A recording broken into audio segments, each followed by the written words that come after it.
Armâna mea, chicute de chiro, cu dini trandu. Și una mare fără de mărgini, apele ni se răspândiră tu patru cochiuri a locului.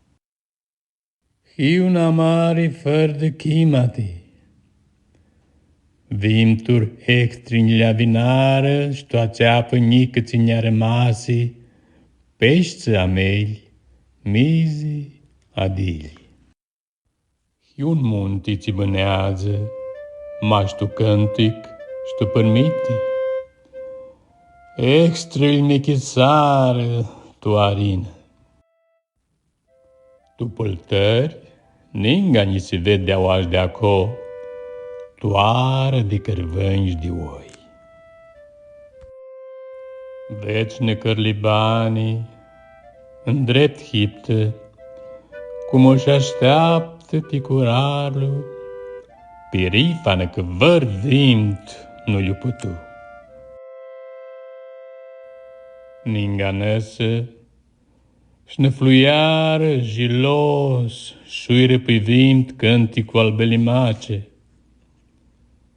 Iuhiți voi, gioni tanami, fumei de fășiroți, iuhiți voi armânami, cu grămusteni cu toți.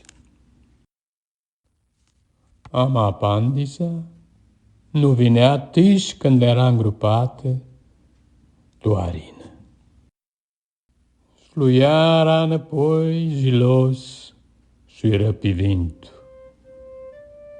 Iu ești lei picurare, fă-nă cruții pi mirmintu.